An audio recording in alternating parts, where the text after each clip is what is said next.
Hindi pa nga ako nagsisimulang kumilos pero ang katina ng ulo ko, feeling ko napakadami ng pawis ng anit ko. Ito pa naman yung isa kong pinakaayoko na yung nag-iipit ng buhok kasi nga nagwi-wave yung buhok ko pero no choice ako kasi mainit. Ito nung nakapag-ipit na nga ako, sinimulan ko nang kunin isa-isa itong mga short at damit na natiklop ko na kahapon pa.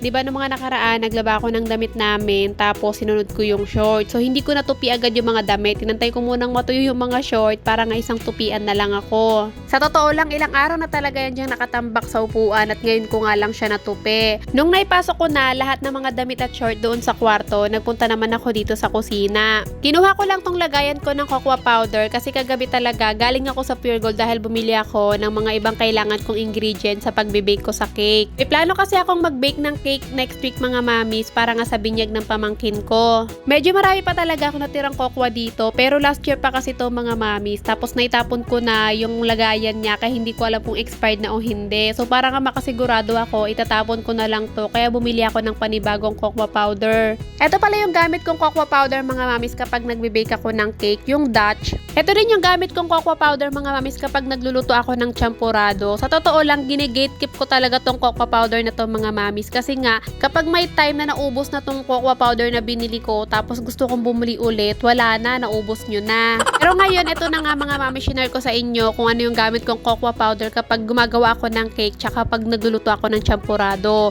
Bumili din pala ako ng dark chocolate kasi mga mamis, 'di ba? Sabi ko sa inyo no nakaraang buwan nagki-crave ako sa churros pero hanggang ngayon hindi ko pa nakumpleto yung ingredients kaya hindi pa ako nakapagluto.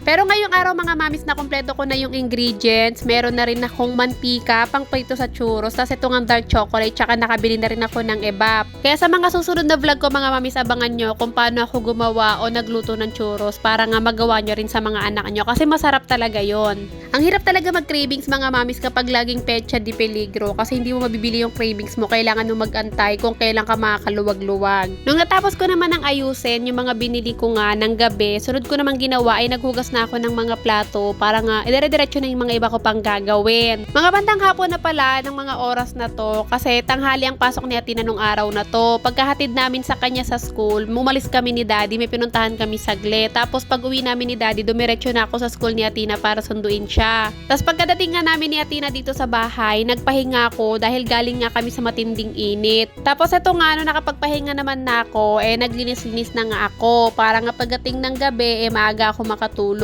Tapos kung maghugas ng plato, nagpunas-punas lang ako para nga hindi nabasa dun sa kusina. Tapos nagpunta ako dito sa may lamesa dahil nga inasikaso ko naman itong mga bitbit ni Atina kanina sa school nila. Hindi kasi nagdala si Atina ng bag sa school nila kasi nung araw na yan, parang meron lang silang program sa school, sumayaw lang sila, tapos nagpaint lang sila. Hindi kasi pwedeng sumama yung parent mga mamis kaya hindi ko alam kung ano yung ginawa nila sa school nung araw na yan. Pagkatapos ko naman asikasuhin yung mga gamit ni Atina na dala niya sa school, sunod ko namang inasikaso itong mga labahan namin. Plano ko lang laban ngayon yung mga underwear, tapos yung mga ilang puting damit ni Atina, tapos yung mga kumot, tsaka yung mga punda. So dahil naubusan na kami ng sabon na stock, hindi na rin ako nakabili, bumili muna ako sa labas ng powder tsaka maliit na Zonrox.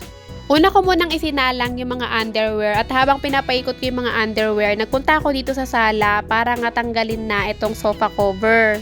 May isang buwan ko na din kasi atang hindi nalalabhan to at napapansin ko na parang unti-unti na ako nangangate kaya tinanggal ko na. Nag-iisa lang kasi yung sofa cover ko na yun mga mamis, wala siyang kapalitan. Medyo may kamahalan kasi kaya hindi ako makabili-bili ng kapalitan niya. Kaya pag alam kong medyo nangangati na ako, yun, tatanggalin ko na siya para labhan. Charot! Tinanggal ko na din pala yung cover nitong anti-bed sorbet ko, tas pinalitan ko na. Pero itong anti-bed sorbet ko, wala naman talagang cover to mga mamis. Ginawan ko lang ng paraan. So kung lagi kayo nanonood ng vlog ko, sabi ko nga sa inyo, itong pinako-cover ko na color brown dito, dati ko lang yung bedsheet na hindi naman kasya sa kama ni Atina or sa kutsyon niya, kaya nilagay ko na lang dito sa anti-bed sorbet ko, tapos tinatahi ko na lang para hindi matanggal. Napalitan ko na rin pala yung punda ng mga unan ko, tapos after noon, bumalik na ako dito sa kusina para nga pag-isipan kung lalaban ko pa ba tong mga to or hindi na. Feeling ko naman ay konti pa lang nagagawa ginagawa ko ng mga oras na to, pero yung pawis ko dyan, hindi lang nakikita mga mamis, pero grabe na. Tas yung pagod ko, parang pang 3 araw na agad yung ikinilos ko. Kaya napagdesisyonan ko na bukas ko na lang itutuloy itong ginagawa kong paglalaba. Pero itong mga underwear, binanlawan ko na dito sa may lababo. Tapos, pinaikot ko naman na sa washing yung mga pundak, kumot, pati na rin yung towel ko. Hindi ko isinabay yung sofa cover kasi masyado nang mabigat, baka masira yung washing. Iibahing laba ko na lang yung sofa cover para nga nag-iisa lang siyang umikot sa washing, hindi ganun kabigat. So nagilamos lang naman ako, tapos natulog na ako neto. Kaya kinabukasan naman, ito nga, pinagpatuloy ko naman na yung naiwan ko doon sa washing. Nabanlawan ko naman na yon, na downy ko na, kaya ang gagawin ko ay sasampay ko na lang sila. Ang hindi ko pa na-downy, itong mga underwear na naiwan ko dito sa may lababo, pero doon ko na siya papaikutin sa washing kapag dinowny ko.